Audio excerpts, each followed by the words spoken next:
All right, fam. So let me go ahead and start up this video for y'all. This is a video, a true story, free use. This video is a true story, and it's about a sister that got kidnapped when she was a little child and she grew up. And this is the mental state of our people. All right. And let me go ahead and play this. And there's a purpose on why I'm doing this. But let me go ahead and play this. Here we go. An 18-year-old girl who was taken from a Florida hospital as a newborn is now speaking out, and she has some surprising things to say about her case. Here's NBC's Miguel Almaguer. I love her, still. Do you blame her? No, sir, I don't. No anger towards her. No anger at all. None. It's an extraordinary show of compassion towards the woman accused of kidnapping her. It was like the regular stereotype mother-daughter relationship. But the woman who Alexis Manigo thought was her biological mom had a secret. In Florida, a search today for a newborn baby stolen from a hospital. Posing as a nurse, Gloria Williams allegedly stole Alexis from her young mother's arms. I just want you to bring my child back. That's all I'm asking from you. The abduction of baby Kamaya Mobley captivated the nation. DNA testing confirmed last week that Alexis Manigo and Kamaya Mobley are one and the same. Do you think your mom kidnapped you? It's not about what I think. Is she capable of doing something like that? I don't want to talk about that. A judge ordered Williams held without bond Tuesday. Yes, there's consequences for everything someone does. I don't think they should be so severe. Now behind bars, Williams faces kidnapping charges.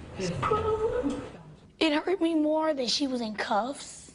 So that moment right there was just so surreal for me. Also surreal, meeting a family you never knew you had. They felt like family, just kind of distant, like we haven't seen each other in a while. But new police records now reveal Alexis told a friend a year and a half ago that she had been kidnapped as a baby. She doesn't want to do or say anything that could potentially affect the criminal case.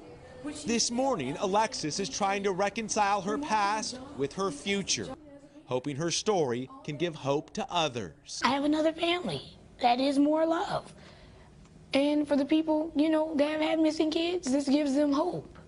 For today, Miguel Almaguer, NBC News. She's so strong. You can understand why that's the only mother she's ever known. Hello, Today fans. Thanks for checking out our YouTube channel. Subscribe by clicking that button down there. Of the videos over here to watch the latest interviews, show highlights, and digital exclusives. All right, fam. So let me go ahead and stop this because it's throwing me off. And I'll pull up my files. I know I had them up, but okay. So let me go ahead. I stopped that. So fam, y'all see what the sister had an issue with, right? So in her mind, she felt like, well, that's my mom. I'm attached to her now. And she don't want to let go of the attachment. Now, excuse me, I'm not trying to pick on the sister. I'm not trying to pick on anybody. That was like 15 years ago, I think. I'm not trying to pick on her. I shared the video in the link. I hope that y'all would check the story out. But and they made a movie about her as well. Now, this right here, what I'm showing you, this is about Africa Town. Okay, you see in Africa Town, there's something that was horrific that happened, and I showed y'all on the video before about what happened in Africa Town, how they came out there and they burnt that place down, fam. Now I want to show y'all something, because there is people, Shalom, Sister Shayla, there's people out here blaming us for all of the troubles that they're going through with in the Middle East. That's why I named this I Hear You, which means I understand. All right. So this is something that happened, I believe, a year after I was born. So I believe this happened in 1995 in Africa Town. And this ain't the only time that this happened. This is just one time that I chose to highlight, because in 2017 and on and on and on it go. So let me show you the grave site, fam. Let me show you the grave site if I can. Just give me a break, a little time. Let me pull up the grave site for you. Excuse me. I think I know what happened. Okay. So let me go here. Make sure. Okay, that one. Okay. There it go. That's the grave site. Now, I want y'all to listen to this. I'm going to turn on some soft music. And I want y'all to listen to this. I believe so. But we're going to read about it, sister. We're going to get more into detail about this. This is what happened. The name of the place was in Africa Town. But we're going to get more into detail with it. See what it say? You're right, Africa Town, Alabama. And my grandmother is from Union Spring, Alabama. Y'all see that? Now, there's been some people telling us that we need to save them. Let me play something soft in the background. Let me play something soft in the background, because this right here, this ain't no easy topic to cover. So I better get myself together, and I'm finna play this in the background, fam. So just give me a little time. Let me pull this up. I came in a little late, so I thought I had everything prepared, and then sometimes when you start a live, it look like things fall apart. Let me go ahead and press play on here.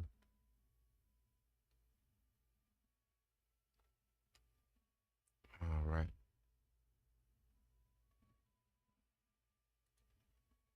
Here we go.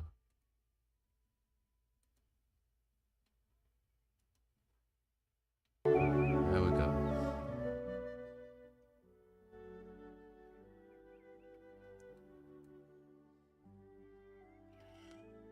All right, fam. Let me turn it down the other way. Give me a little minute, fam, to get it together.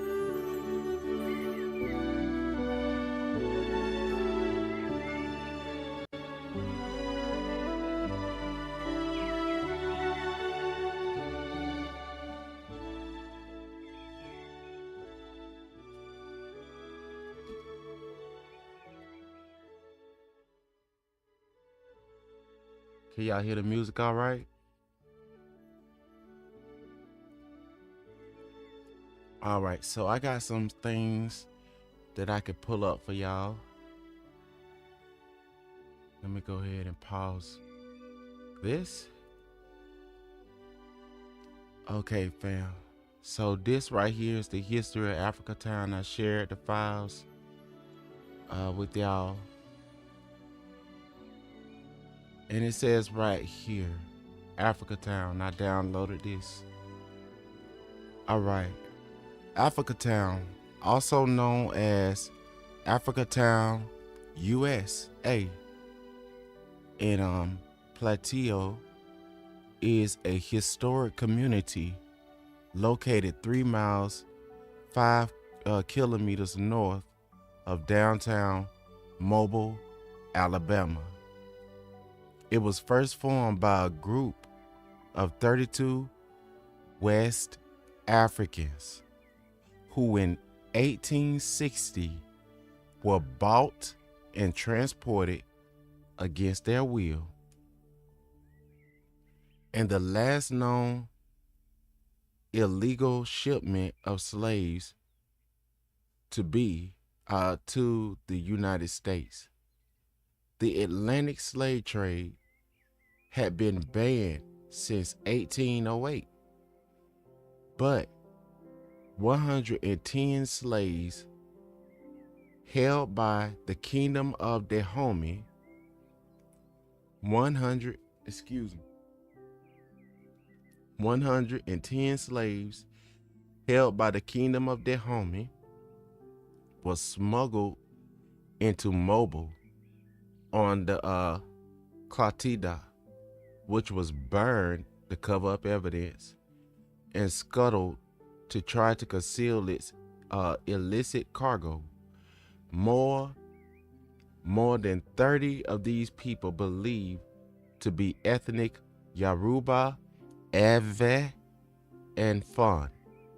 And you could look up those Israelite tribes on your time, but right now I'm reading this right here.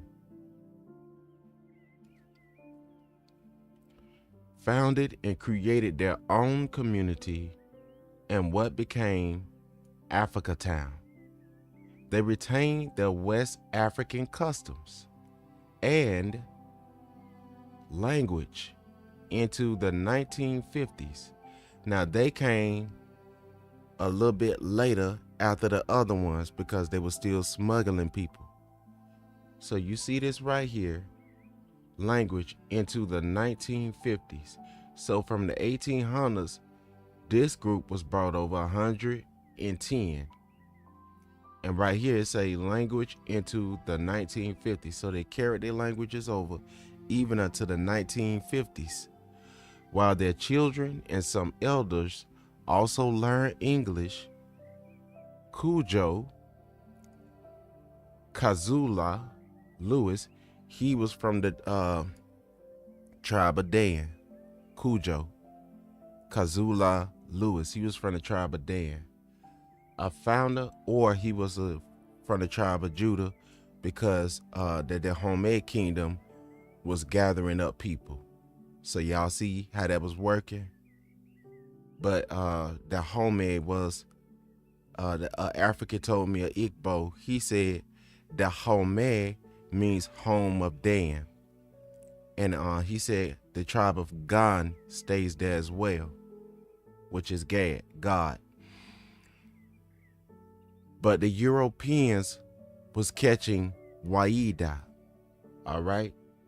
A founder of Africa Town, lived until 1935 and was long thought to be the last survivor of the slaves from the Clotilda living in Africa Town. Now check this out.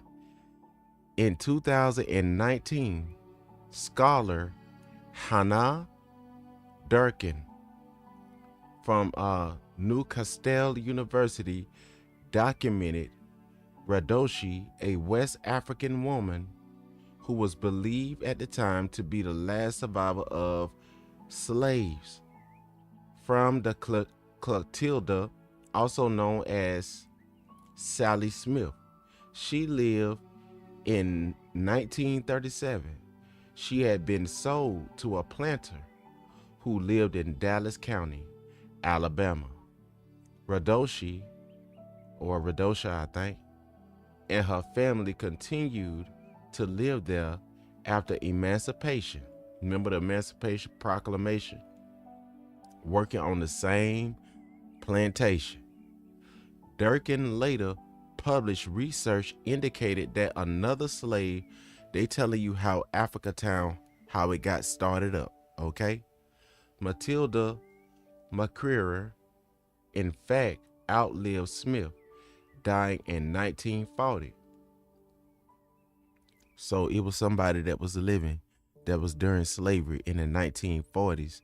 And my granddaddy was born in the 1930s. My grandfather, my grandmother, husband, that's still living. I pray that she doing well, my grandmother. And Deacon Davis is older than my grandmother, and he's still kicking. The population of Africatown was declined markedly from a peak population of 12,000 in the 20th century, the 2000s, when paper mills operated there in the early 21st century. The community has about 2,000 residents. It is estimated at 100 of them are descendants of the people from Clotilda. Other descendants live across the country. In 2009, the neighborhood was designated as a site on Mobile African American Heritage Trail. The Africatown Historic District was listed on the National Register of Historical Places in 2012. Its related Old Plateau Cemetery, also known, and let me pull that back up for you, fam. Let me pull the cemetery back up for you so you can see that. You're welcome, sister. All right. So, Plateau Cemetery, also known as Africatown Graveyard, was founded in 1876. It has been given a large historic plaque telling its history.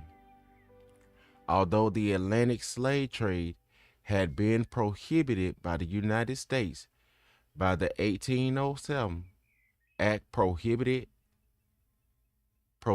importation of slaves, many smugglers continued to deliver slaves. While invading federal authorities in 1860, a group of wealthy slave holders in Mobile, Alabama, decided to make a friendly bet between themselves and a group of men from New England that they could sneak a shipment of slaves into the country without being captured by federal agents. Timothy Maher, a shipbuilder and landowner, his brother Burns, also spelled Burns. Let me click this back on the screen for y'all, fam.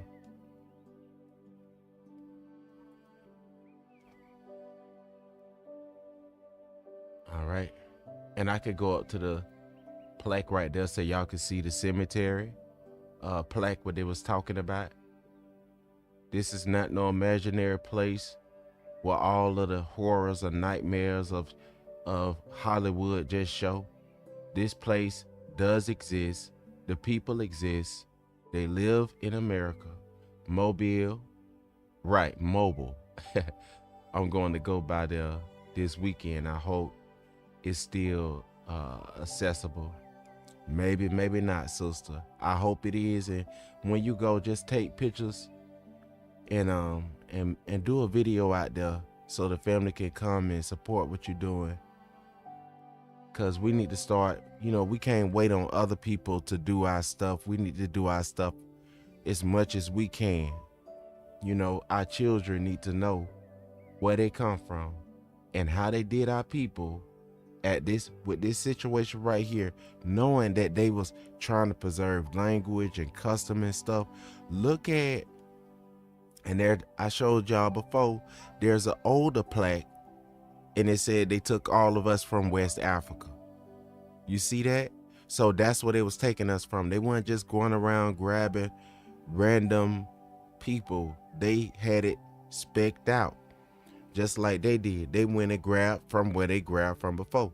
And you see the Home, I believe in that area where they took them from, they have a settlement set up, and they say no white people allowed. They live like that, and the white people say they gonna respect what they doing. I don't know how true that is. I mean, if they doing what they say they gonna do, then okay, but there's a reason why they don't want nobody to come inside of there.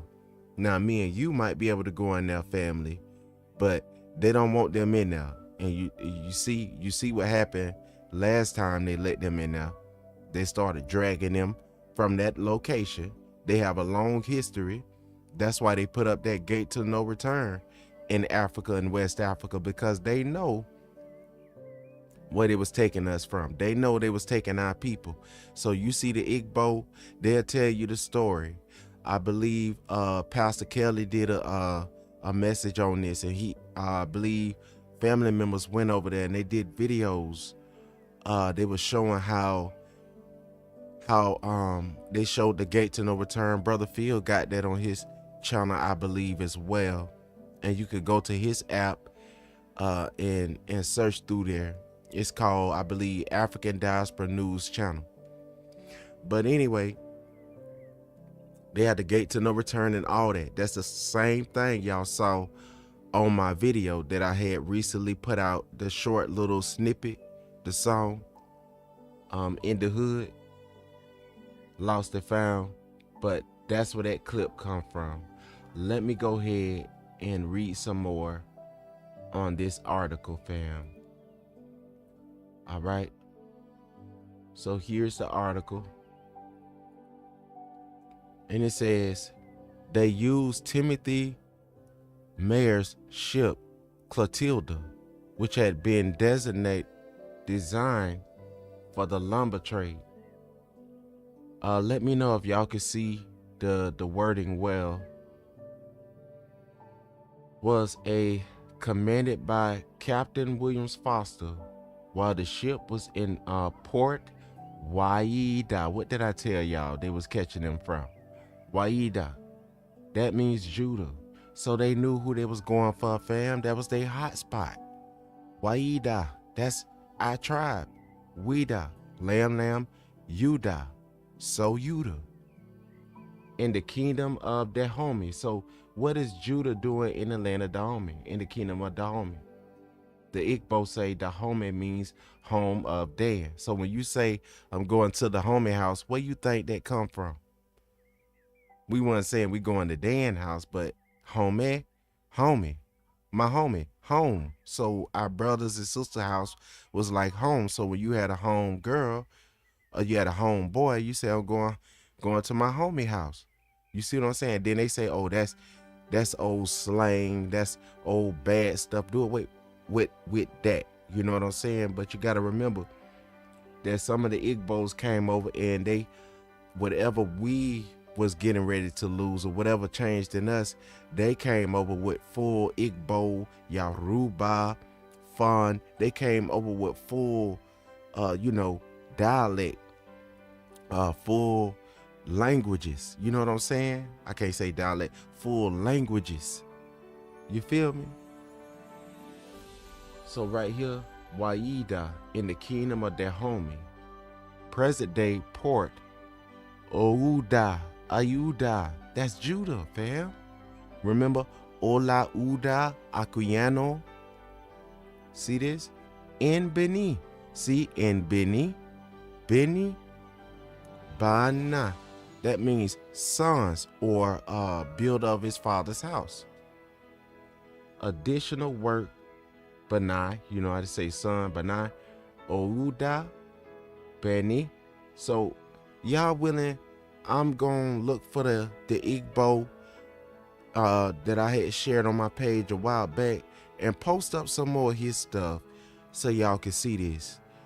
Now all this going on, all this culture destruction and all that, people making bets on our life, additional work was done to accommodate and conceal the transport, so it doesn't look like they trying to fix this. You know, it looked like there's a people with a will to live, a people with a desire to survive, a people that don't want to give up above all odds. We're not trying to hate on the we're not trying to hate on the Arab tribe or what. We're not trying to overcover them. We're not trying to describe what they suffering.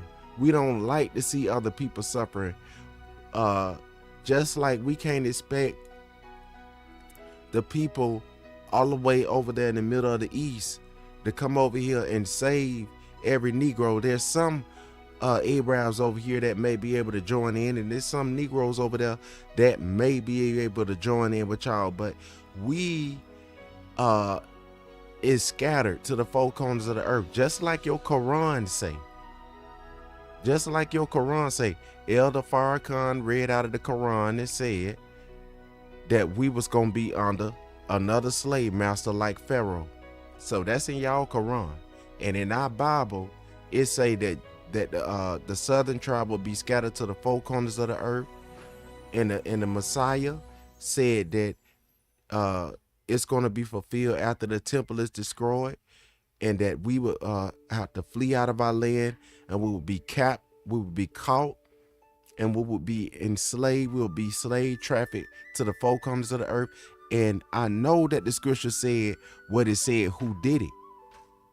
Now, we not going to take the blame for something that we ain't had nothing to do with the nations of the north coming down. The only thing we have to do is repent to Yahweh. Don't put your hope in no other man or female on this earth. We sinned against Yahweh. And because we sin against Yahweh, if your leaders sin against y'all, where y'all dwell at, then y'all will have to figure out how to mitigate that situation. Where a lot of us is not the majority, the most of us, the bulk of us, the only ones which y'all saw was a select few of us that don't have knowledge of themselves. Do you expect for a person that's been left inside a prison mentally to be able to understand where they was taken from? So that's why they script us from reading. They script us from being able to think. They script us from being able to think like we think. Now, a lot of us think westernizing. And when people say that we are Americans, and we trying to tell y'all we not no Amerigo Vespucian, because that's how America got its name, Amerigo Vespucian. That's how it got its name. So if some of our people want to call themselves Amerigo Vespucian, that's on you. You could call yourself a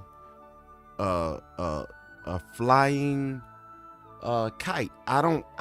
You can say whatever you want to say, but at the end of the day, you still gonna be who you born.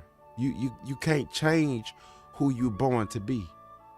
Additional work was done to accommodate and conceal the transport of enslaved peoples. See, they wasn't trying to fix this. This was not in the process of being fixed by the nations of the north. So you see, they took Wida out of the kingdom of Dahomey. So Wida was inside of the kingdom of Dahomey. What is Judah doing inside of the kingdom of Dahomey? All right, of enslaved people say Judah is the one that was kings, but now they slaves. Foster brought and Yah always judges the kingly tribe first. When he judged the nations of the north, he judged the ruling caste first. When he judged Masrim, he judged by judging the pharaoh in them first. He judged the military them. He judged the people who were in authority, the people who were in power. The first person that lost their life out of Masha defending himself by defending his people was a overseer, what we would call now today a police, that was using his power to abuse one of Masha's brother, and Masha was born in the Bayath, in the house of Pharaoh. So I'm pretty sure that he probably had some type of rank, but Masha counted all that doo-doo that he may gain the kingdom. Foster bought the slaves and landed them. The ship sailed in May 1860 from Dahomey for its final destination. And even now, still today, they say to Negroes, we ain't gonna pay y'all nothing. With 110 persons held as slaves, Foster had paid for 125 slaves. So I guess they said, excuse me, that's your reparations. Be you up, somebody buying you 125 of y'all. 110 persons held as slaves. Foster had paid for 125. So what happened to the other ones? Did they die at the sea? But as he was preparing for departure, he saw steamers offshore and rapidly departed to evade them. The captives were said to be mostly of the Tarkbar tribe. Y'all can look that up on y'all time. But they just showed up here. They came out of the kingdom of Weda, out of the kingdom of Judah. And in a family, when you see Negroes, you have the Johnson family, you have the Williams family, you have the Aaron's family, the Miller, the Kennedy, all these different families, but they all the same tribe. They all the same people, right? So when you look in the Bible and you look through the Chronicles, when you see all those names, when it say Judah, and then it say the Chaluba, these different tribes, the Chaluba tribe is also in the Bible. The Chaluba and all these different tribes, that is family houses of a tribe. So like Benjamin has family houses of a tribe. Like Dan, just named, the whole Danite tribe is named Ethiopian. But in Hebrew, Kawash, because they have the same name, Cush, and Dan's tribe is named Ethiopian. So when they was bringing us over here and calling us Ethiopians, some of us, you see what I'm saying? So they knew who they was catching. They knew. But look at who they was catching.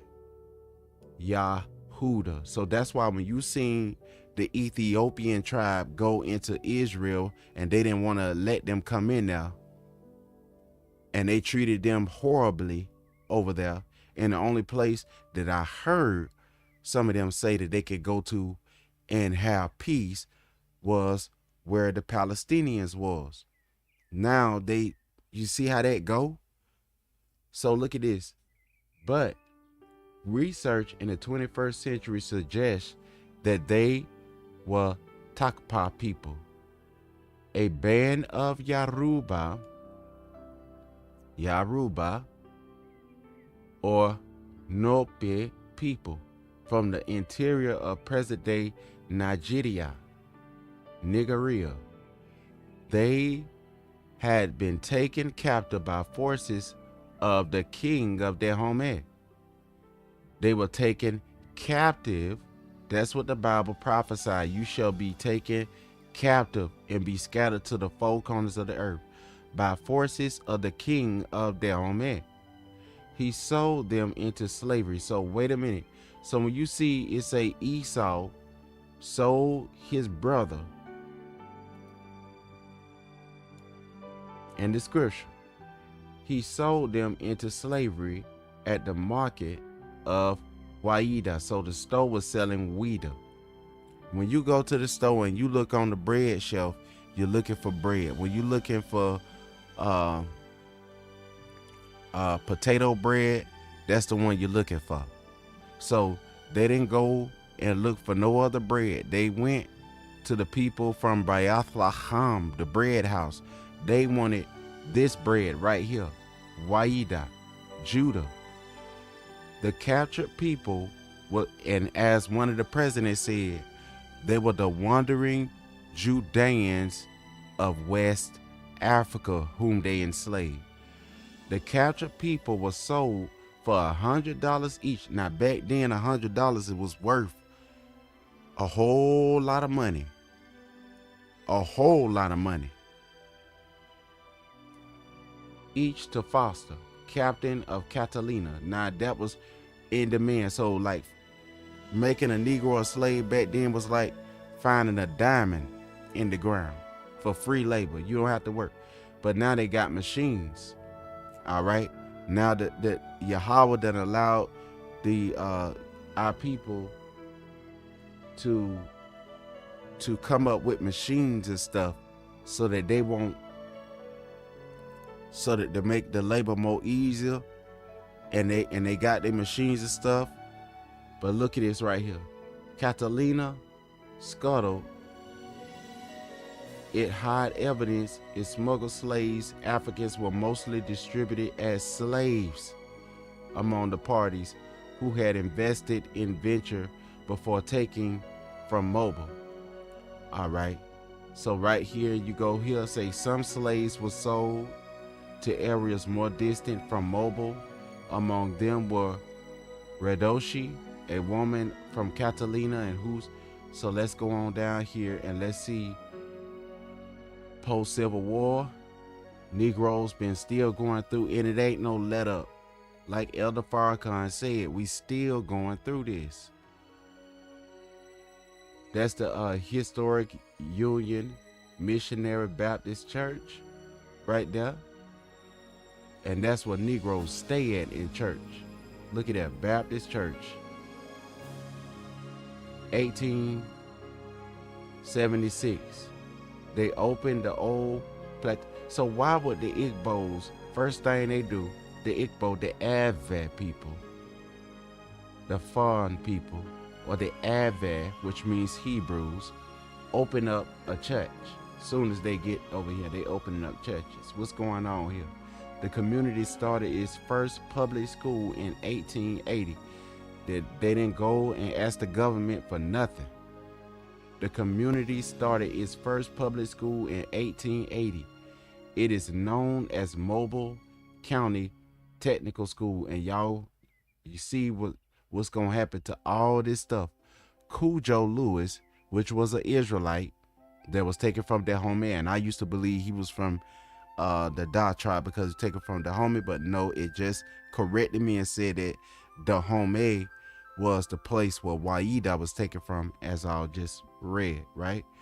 Help his fellow Africans to adapt to their new country. Afro people to adapt. See, Afro,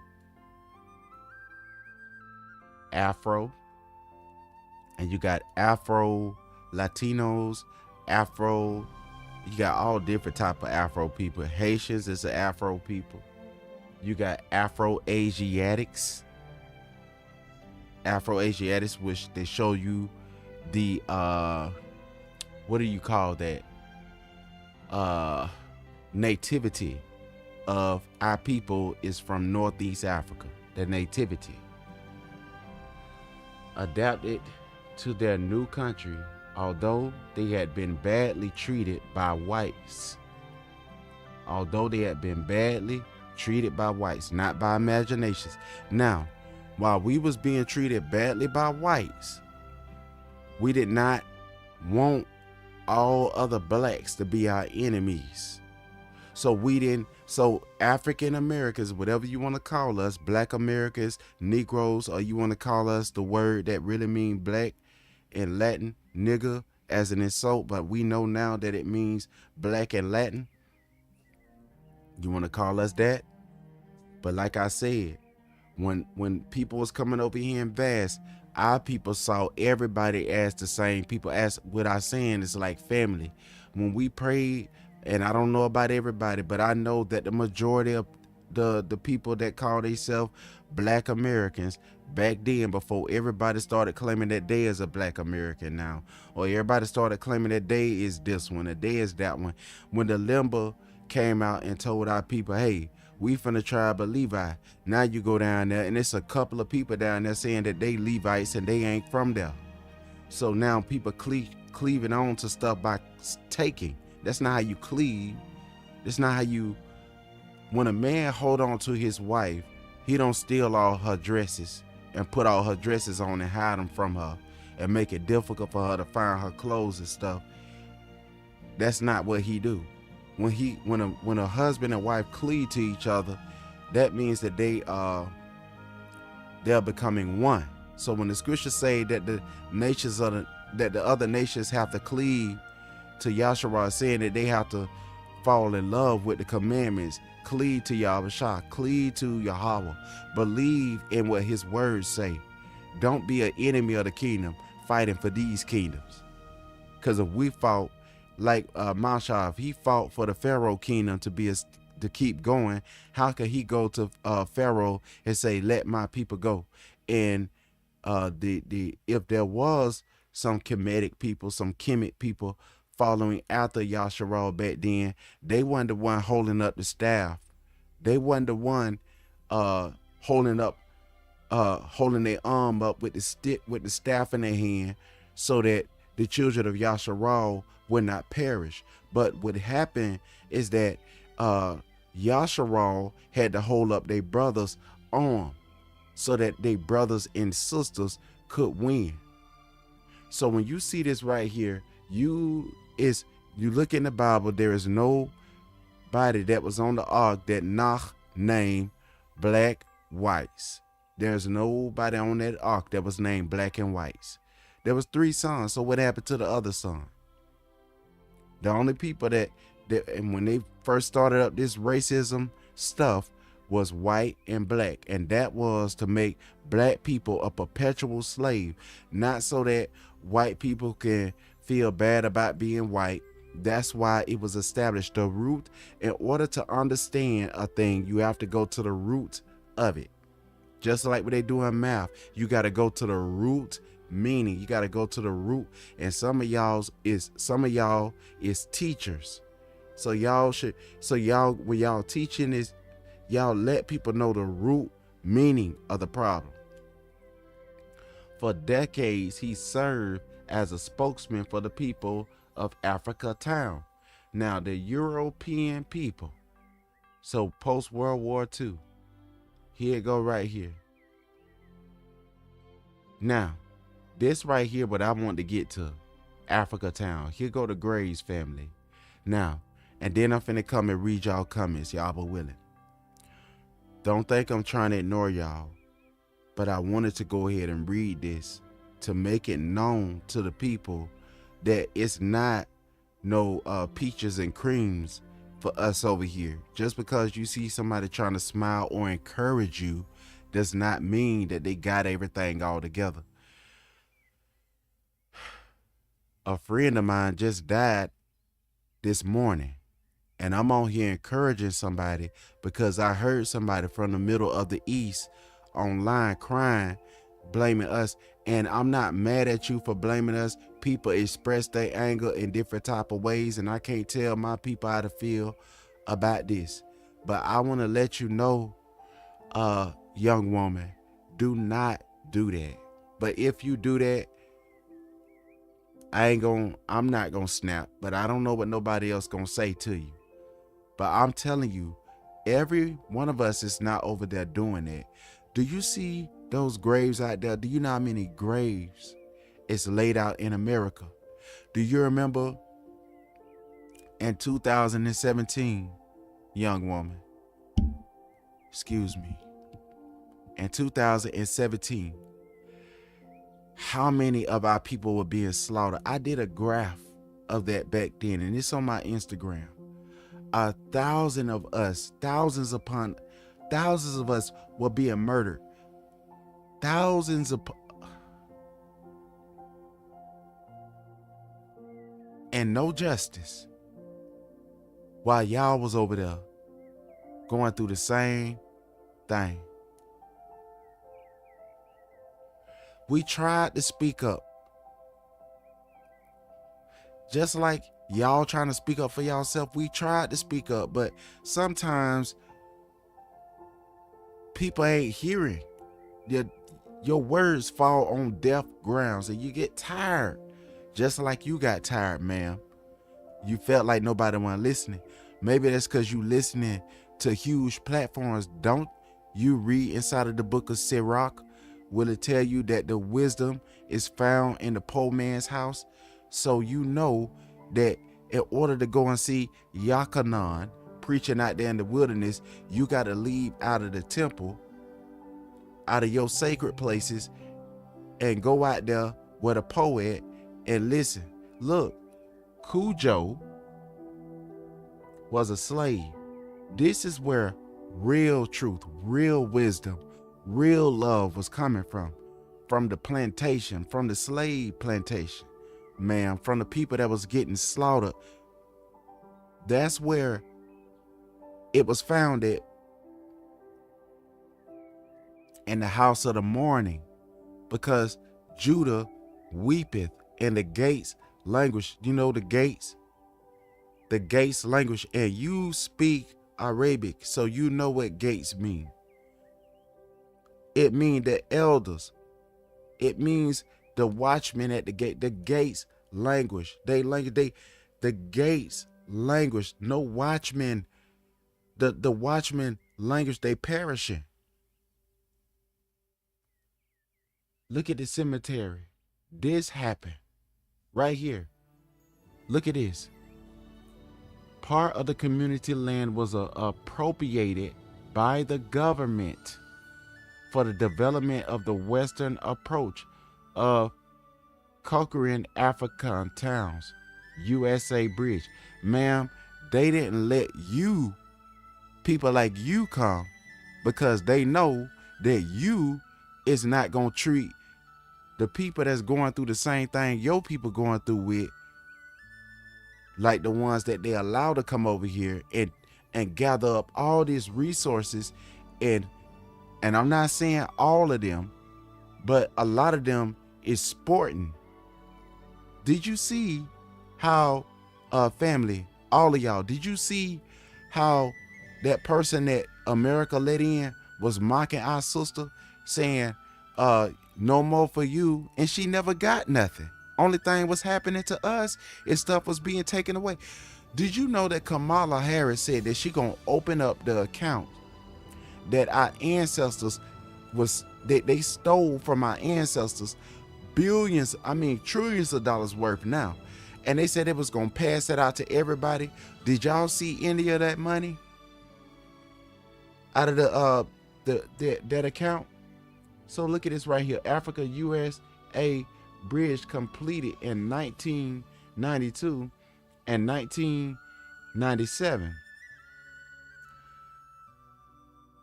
Descendants and friends formed the Africa Town Community Project to seek recognition of Africa Town's historic district. There's something bad that happened here in the 1980s in Africa Town, fam. To seek, 1 year after I was born, to seek recognition of Africa Town historic district and encourage the restoration and development of the town site. In 2000, it submitted document as local legacy project to the Library of Congress through Representative Sona Calhoun from Alabama's 1st Congressional District. Materials include 16 pages, text, 11 color photographs, a map of Africa Town District, newspaper articles, information on Africa Town mobilization project, and videotape. Africa Town USA, made by a local news station, defined as roughly bonded by Jake's Land Paper Mills in Warrenwood and Chin and Railroad Streets, the historic district. But see, one thing what I want to point out is that this, what they was going through with, they came and see, this is why I don't like to talk about this, but it got to be brought out, and if we're going to tell the truth. When our people, the Northern Tribe, was moved out, and I read to y'all out of the historical records in the book of Maccabees. They moved our people out of our land. Then they came with the Maccabees. See, Nebuchadnezzar moved our people out. The Northern Tribe, they moved them on up out of there. They went to a land where never man dwelt. Brother K. Judas showed it on the map. I saw it. I saw it on the map. I felt so good when I saw that. And on it, they spelled Africa with 2 F's.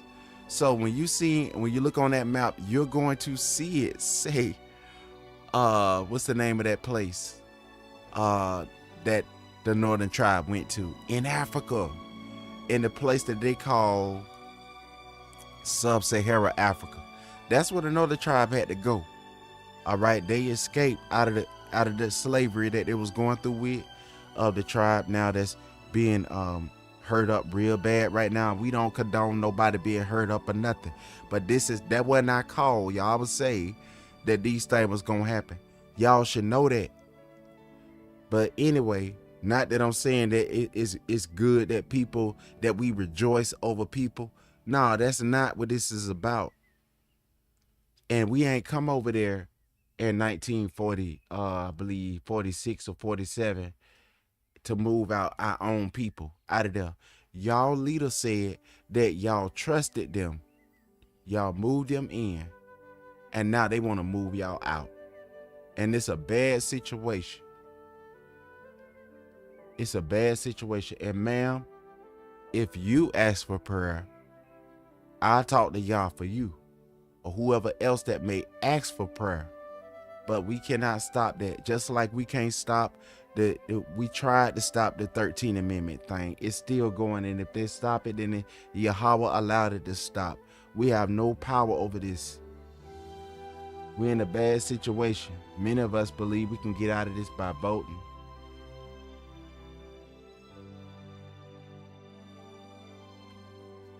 Many of us believe we can get out of this by voting for legislation and different type of things. But let me go ahead and share something else with y'all real quick. Got something else I'm going to share with y'all. So this right here, that I'm going to share with y'all, is the National Museum. All right.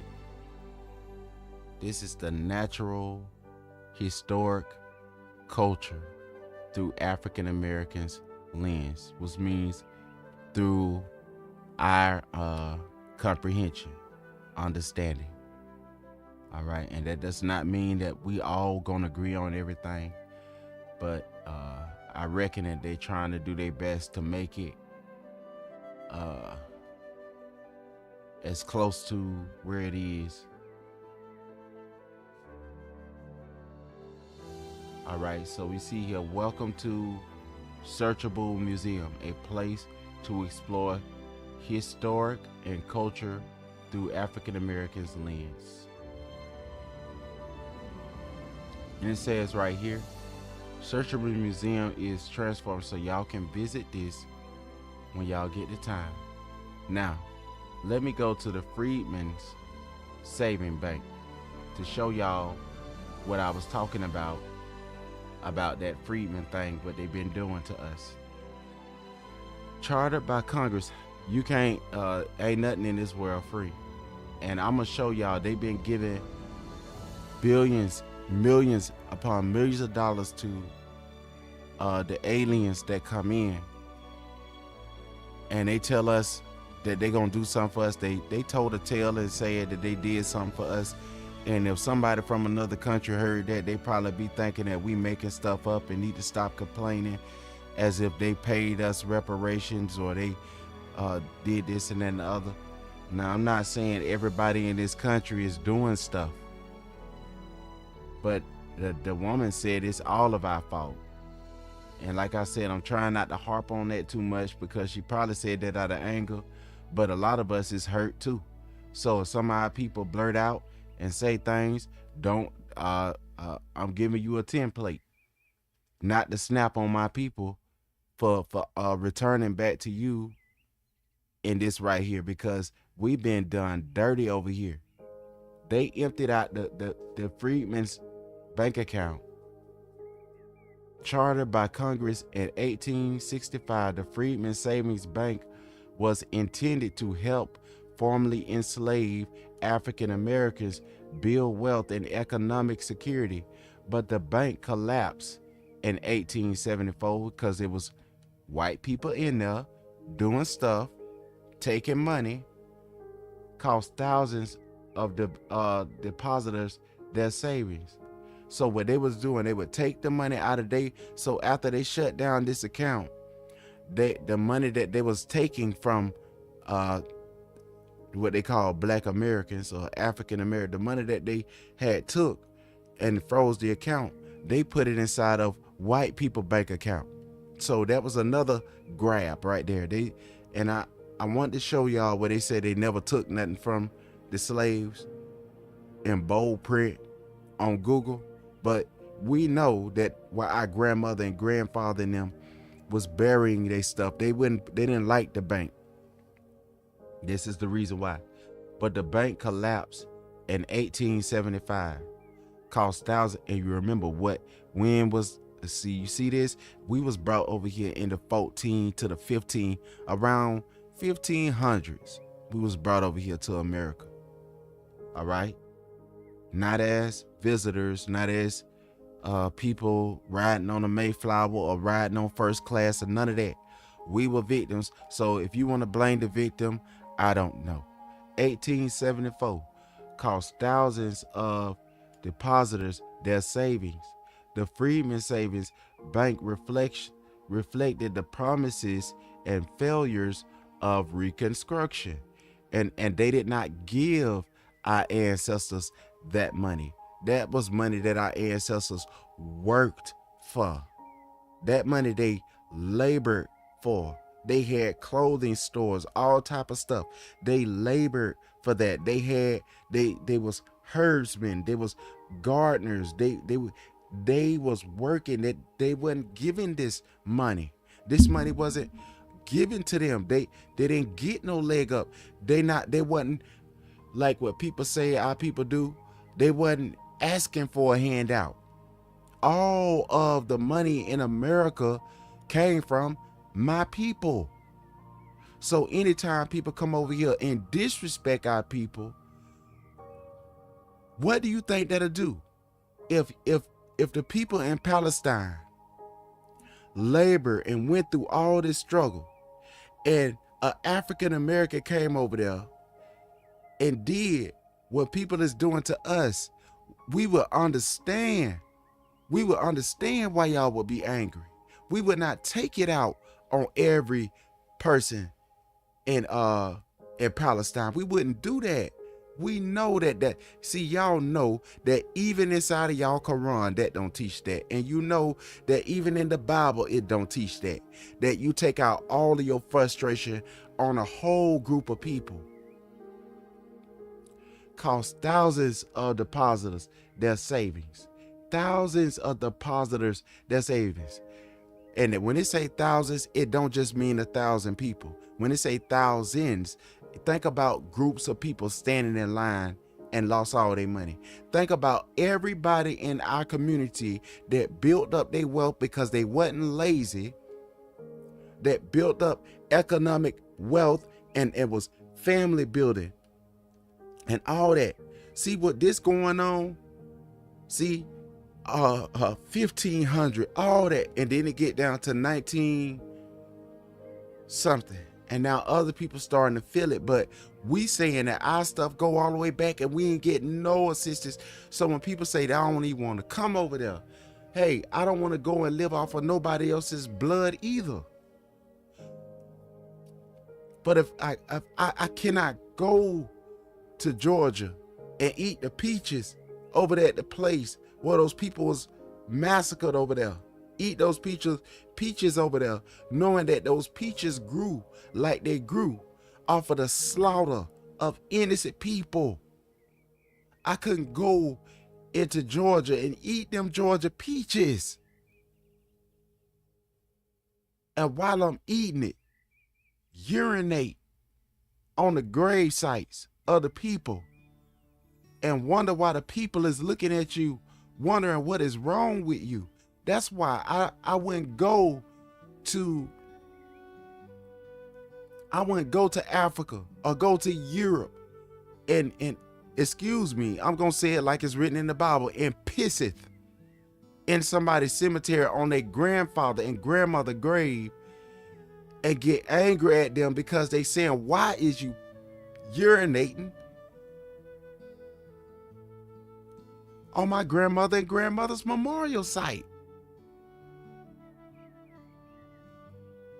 Formerly enslaved African Americans built wealth and economic security, but the base collapsed in 1874. So when Barack Obama and them bailed them out, they didn't give people back their money. Cost thousands upon their deposit saving. You know what they did? They was too busy over there messing with what was his name that was taken out? His name escapes my mind, but he was an Arabian as well. What was his name? Muammar Gaddafi. I didn't want that to happen. And especially when you have a veil over your eyes, I believe a lot of people don't believe what the words say, even though it say it right there. You see it right there. It say a veil gonna be over the people's eyes, and people angry at the people because they got a veil. You can't be angry at people because they got a veil. I'm not angry at other folk because they got a veil. I had to look at people understanding. So when I saw the sister say that no matter what, she want to stay with her mother that she grew up with, even though that mother that she grew up with had stolen her from her real mother, and her real mother want her back so bad, but the relationship looked like it can't be what it was supposed to be, that what Yahweh Elohim, what Allah wanted it to be. Because now the baby is attached to. And so when you see African Americans, with what we call ourselves now, and we will fight you, some of us will fight you tooth and nail with our mouth. We'll defend that.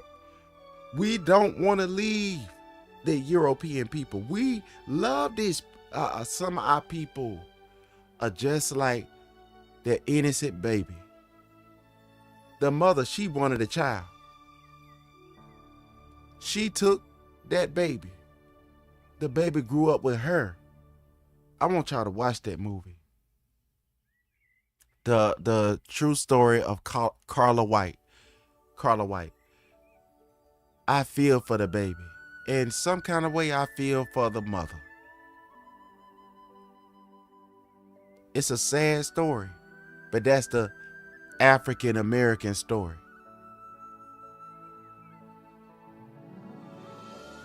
Reconstruction and the struggle to secure full freedom and equity for African Americans. And a woman said, help us. Look, we want to help. A lot of us do, but we don't have the script. We need Yahweh to be our script to help y'all. We cannot move without him allowing us to be able to move. Can you imagine you got a storefront and you want to help somebody, but nobody won't come in there, and people keep putting sanctions on you, and you can't hardly afford the rent there, and you're trying to keep the employees there, but the people, it's other people that's outside of the store. You want to let them come in, but you don't even want to do pay cuts. You don't want to let people go, but you in such a position where either your hands is tied. You got government officials writing laws, making it difficult for you to make it, and you got people mocking you at that. You got all these issues going on. They open up the Freedmen Bank and release all this money to other people except for the people. Here go the evidence proof right here.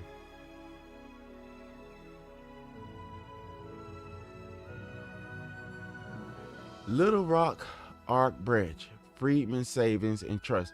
So you know what they called the freedmen? Moors. So to the sheriff in Polk County, Florida, where I grew up at, in Haines City, Florida, to you, Sheriff Grady, this is why that brother was calling himself a Moor. The Moors, when we was free, we called ourselves Moors. Excuse me, which means Negroes or blacks. We called ourselves Moors. The freedmen were called Moors. So our people that call themselves freedmen and the ones that accepted Christianity called themselves Moriscos. Moriscos. And some of us still call ourselves Negro or nigger. All right. So Little Rock Art Branch, Freedmen Savings and Trust Co. And we could not trust them because they would take your money, and that's why grandma and granddaddy and them didn't want to keep their money in the bank. So y'all see how they wrote out their stuff. Despite many efforts to uphold the Freedmen Savings and Trust Company, it has fallen and has been the black man's cow. It's been the Moorish man's cow, but the white man's milk. So every dime that we make now is like we got holes in our pocket, just like the prophet said. What I read to y'all all the time in Ecclesiastic, I believe it's Lamentations, last chapter. Lamentations, last chapter. Frederick Douglass, all the way from Frederick Douglass time. From Frederick Douglass time. I know we like to try to keep hold of hope. Our only hope is in Yah. Now, if we vote and something good come out of that, hey, but we know that only Yahweh is going to deliver us. By March of 1874, the Freedmen Saving Bank was in financial crisis. In effort to reassure African American debtors, officers elected Frederick Douglass Bank. Now, Freedmen Savings Account. So when y'all, and look at here, New Orleans, LA branch. This is where the Moors was at. Mobile, Alabama branch. Look at this. Deposits. If y'all can't see that, let me double. I had the 1866 accounts, 2,576 deposited. Oh man, that's in the ones place. Ones place, 10 place, hundreds place. My goodness. Thousands place. And you know money add up. Right here. Tallahassee. That is an Arabic word, Tallahassee. Florida branch. Founded 1866. Accounts 766. Deposited, my goodness. I don't know if y'all can see that. There was a bank in Florida and Jacksonville, Florida branch. Jacksonville, Florida. Savannah, Georgia branch. Over there where Pastor Kelly and them church at. Buford branch. This is close to where we stay. Jacksonville. Right here, Charleston. The Moors now. Augusta, Georgia branch. Macomb, Georgia. See, it wasn't just Africa Town that took a hit. Atlanta, Georgia had a branch. Look, they had a lot of money up in there. African Americans down here, the Moors down here in Tallahassee had a lot of money in their account. We had more money in our account than the hottest place on right now on the planet right now, in Atlanta, Georgia. Look, Negroes had 39,400, and see, back then that's a lot of money. That's not a little bit of money. That's in the trillions now today, the billions now today. My bad. Look at here, Georgia. Macomb, Georgia Bank. That's where the rich folks stayed. My goodness. Alabama. Look at this right here. Memphis, Tennessee, where Negroes stayed at. In the South. And in the East. Look at here. 1870. They had 13 in a Little Rock. Lot of money. And you know what the government did? Took all that away in New York. They had a grip in New York. There was a lot of Moors in New York. Baltimore MD branch. Moors. Washington, D.C. branch. Whoa, we had a lot of money in Washington. Alexandria, VA branch. Whoa. Richmond, Virginia. Norfolk. And I could go on and on and on. I know I done missed some places probably. Wow. And they just took it all, fam. They just cleared it out. And then they set up where they started making laws under, and they give you the numbers of the stuff. So the more money you made, the more they put a red line under you. You had a green, you was all right. So they was moving our people out. So when you see it say red, that's what they wanted to get you from over there. They didn't want our people over there in New York. So it was trying to, y'all seen that TV series Them on Amazon? Watch that. I'm not gonna tell you. Listen, it's a lot of scenes in there that you probably get, but that film right there, and also there's another one. I posted it up and it show you of what happened in Tulsa, the Tulsa riots. They was traveling back in time. But so yeah, it was a lot, and it was one right in the middle, and there was a broader bank, and where the majority of our people had their money. So y'all see, paying divines, they took all of our stuff, fam. November 1st, 1875, a year after the bank closed, the first divided checks were issued for 20% of total deposits or 20 cents per $1 loss. So they was taking money. Total deposits, my goodness. And they was deposited it inside of the the white people bank. They wasn't depositing it in Negroes bank. And then what Kamala Harris say she gonna do is she say she gonna open this up, and she not just gonna help black people. So she gonna take our money that our ancestors left for us or tried to help us with. She's just gonna take it all. I'm not just gonna help black people, and she gonna give it to everybody. Fam, shouldn't you be the one that say they want to? And look, 35,000. It's still money unclaimed. It's still billions unclaimed. And the ones that's paid was paid to Europeans. The ones that didn't get their money stolen was the one that took it out in time. My grandmother Annie was telling me about this from Côte d'Ivoire. They took it from Côte d'Ivoire, from Uganda. The fourth divided check was issued for 15% of total deposit. My granddaddy then was taken from West Africa. For 50% of total deposit, 15% loss. So everybody lost that had their money stayed in. If you kept your money in there, it was deposited inside of the European bank, and those Europeans are the wealthy class right now, and the Negroes that didn't take their money out in time are the suffering class, and the ones that still holding on, probably some remnants or whatever. But all of us was rich, Moors, and we built our wealth. When Yah allow you to build, he allow it. It wasn't them, it was Yahweh. He gave your strength to get wealth. It was him that did it, and they took it by fraud. Yahweh don't like fraud. Divided.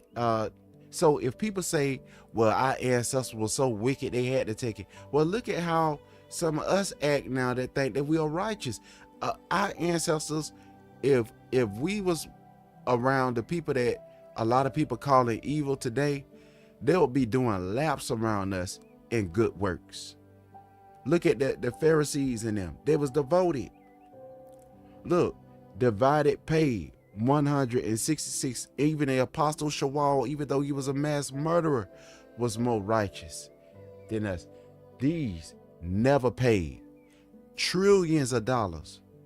So in 2000 US dollars, 20 million. So how much money was shipped out to every place and we ain't getting no assistance? The US Treasury stopped paying divided claims, and when they stopped paying it, they was paying it to European people. If a Negro got their money out of the bank in time, then they was all right. Of 2.9 million in total deposits lost. So not just the one that they say, but it's all of it was stolen, fam. All of it. And here it go for the white people.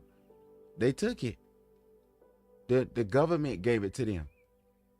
Now they the new elites. All right. And there was a European man, a white guy that was saying that he was trying to that it was a lot of European people that went on all that stuff. There was a lot of abolitionists, well, some abolitionists, European people, white people, descendants of Yapath, who wasn't on all that crap. They went on all that. And if they was, some of them say they changed, they don't want to live that life no more. So we not trying to talk down on people. We telling y'all the truth. This crime happened, and people, we got to stop covering over stuff because it feel convenient to cover it up. Check. And it's true. The people that's over there in Palestine was over there before the other group came in. But we was over there before they came in. And I said, we know we don't want them to go through that. But we can't change prophecy. We couldn't change it for us. We tried. And if Yahweh allow us to be free, then it's his will. If he allow us to be free before he return, it's his will. There's letters of petitions. And you know they ignore all our petitions even now today. 1939, my granddaddy was living during this time. People was trying to get that money back, sending petitions, throwed it right back in their face, or ignored it, act like it never happened. Elder Martin Luther King said, we going to get our check, and they took him on up out of here. What check y'all think he was talking about, fam? All of our ancestors' labor stolen, even the free labor that we was never paid for, even the abuse that we suffer, never paid for. Do people really think that if Negroes got assistance, that they finna sit there and not help? Look at what the sister just said. She just said, and how many Negroes are saying, I love white people, I don't want that. So you think that Negroes ain't finna empty out? Some of them might give you their whole thing. Y'all don't know what's finna. But hey, like I said, that's why y'all got to deal with this. Because some of us, we got a problem. So I put this stuff in there so y'all can read it, family. And it show you right here, there was a time reparations was actually paid out, just not to formerly enslaved people. They got the money. We is the cow, and they just drink all the milk. Okay? The cost of slavery and its legacy of systematic racism to generations, which means the creation of race by Bloom and Block or whoever else added onto it, not Negroes. We did not create race. Neither are we trying to uphold race. We're trying to uphold identity, real identity, not made up fake identities. The scripture did not tell us to treat the stranger like garbage. The cost of slavery and its legacy of systematic racism to generations of African Americans have been clearer and see if they can pay them other people, if they can pay them other people, how come they can't give the ones over there that they keep calling terrorists over there in Palestine? Since she asked for us to speak, I'm going to do this because I have been speaking for y'all off and on both sides. I don't like to see all that going on. I don't like to see massacre going on no side. I don't want to see now one of y'all get hurt up, but it ain't my call.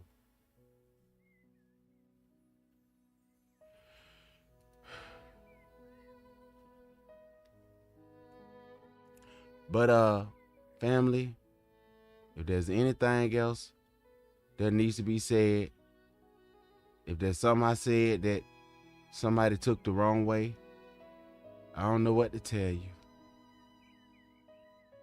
But my pastor told me before he died, son, never apologize for the truth.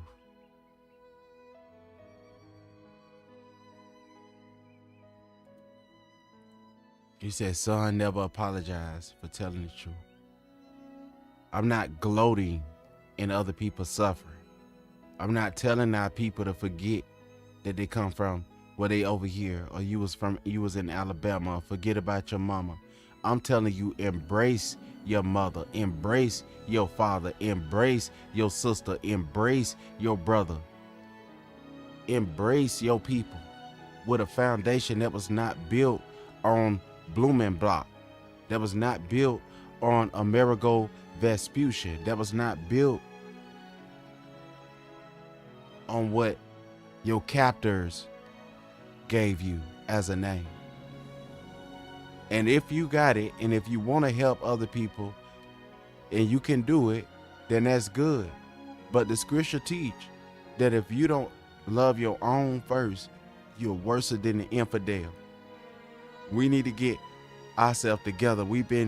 And see, that's another problem, and that's probably the reason why a lot of us can't help nobody now, is because we've been doing our best trying to assist and help everybody in the whole planet and neglected our own people. And doing that, if we had the knowledge, we would be neglecting our own soul.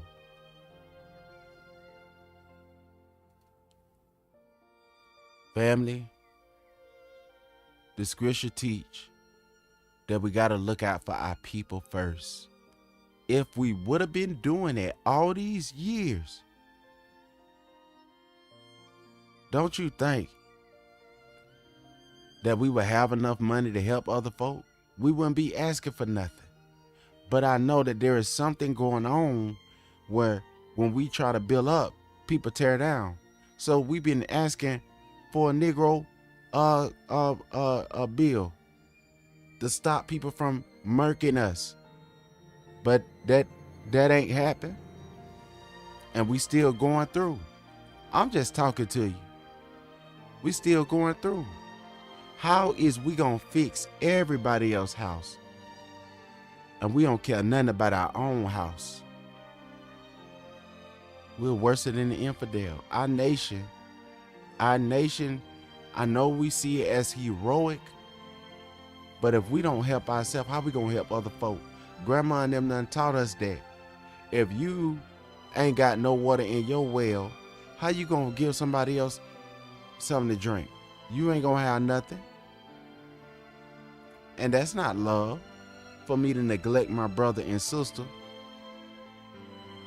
for my brother and sister to neglect me and teach me to be a neglective person to my brother and sister. I don't have much, but what I do have is to tell you this right here. If we do right by one another, then we'll be able to see clear to know how to do right by other folk. Like Messiah say, how can we take the beam out of somebody else's eye? How we take the speck out of somebody's eye and we got a beam in ours? If we don't love our own people, how we expect for them to do better? In this situation, how we gonna expect for them to do better? We know why our people is going through what they're going through. If we neglect our people, what do that say about our integrity? We don't have none. What did that say about us? How can we help other folk when we can't help? How do we even learn that tactic? How do we learn the tactic of self-sabotage or nation sabotage? And we are able to build up on everybody else's foundation and neglect our own foundation. We have so much scrim, but so little scrim for one another. Taught not to love one another. That is not love. Taught to despise our brother, despise our neighbor by birth.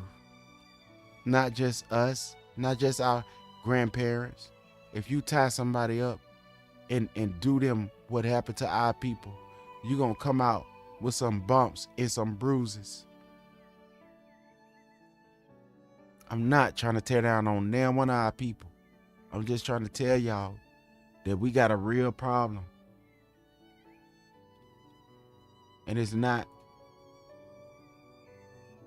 And if we don't help one another like we supposed to, how do we expect to help any other person?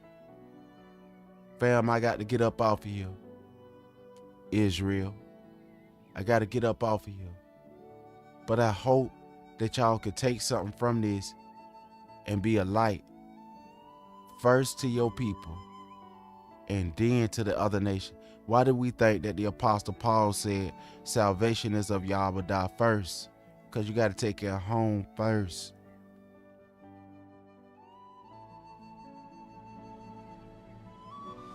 So that we'll be able, so a lot of us say we want to help everybody, but we neglect the first thing first,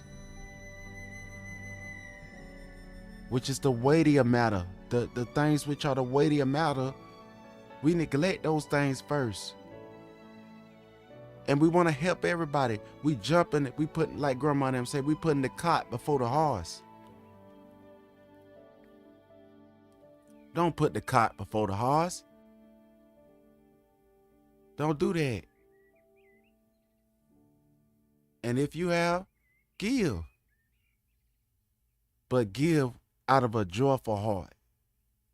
And if you don't have it, then don't give. I didn't have it this month. I wanted to give to help somebody, but I don't have it.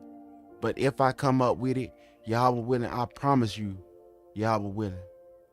Let me stop. Y'all will forgive me. But I'm going to try to help, fam. Please, let's work together as a people. Not work against each other like the opposing team. You cannot win. No, you can't even win in the NBA. You can't win in the NFL as an opposing party. How do a person win the championship in the NFL fighting against their people?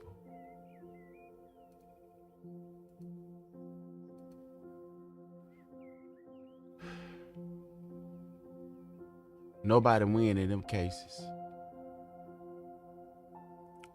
Family, I got to get off of here. Let me read to what some of the family have spoken in the chat. I'm going to be right back. I'm going to go and get my other device so I can see some of the things that y'all have written. I'll be right back, fam. Let me turn this up for y'all.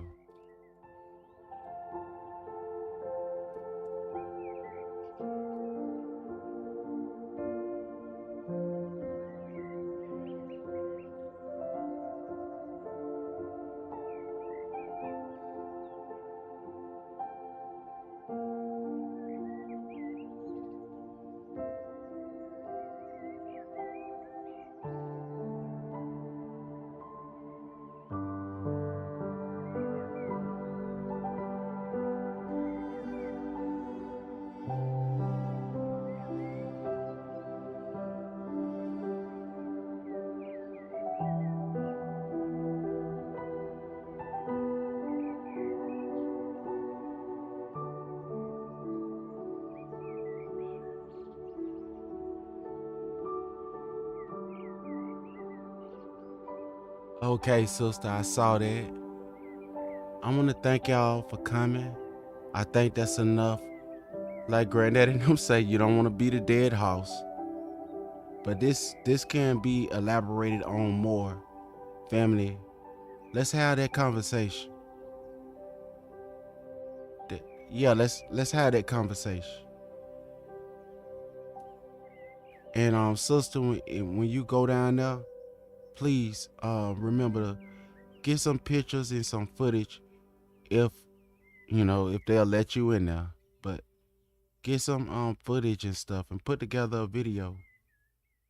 And we can start connecting a lot of our videos of the family. The people that got small numbers on videos, the people that got big ones, if they don't contact you back, if they do, then good. The people with small numbers on it, let's put together us a series together as a family. So whatever clips you get, sister, put it together on your page. And I'm gonna put together these clips on my page, or you could pick out, we could sit there as a family, probably one live, and go through the clips and stuff. So all of y'all family, let's work together and build, let's make our own documentary. And if some of y'all know how to act and stuff, act it out in the field with your children and stuff. You know, you got European strangers that follow after Yabashah that want to act it out. We ain't gonna do all that foul language and stuff with the videos and stuff, but let us put them inside of a pile and compile them together and make a wonderful film. And family, that's what I want to do. I want to say shalom to y'all, and I am working on some new music. My wife bought me some shoes. They real nice. If y'all were willing, I'll take a picture of them and share it. But I want to say thank y'all, and if y'all were willing, he'll make us move here and there. I want to say shalom to y'all fam. Thank y'all for coming again, and barakatah on you all. Shalom.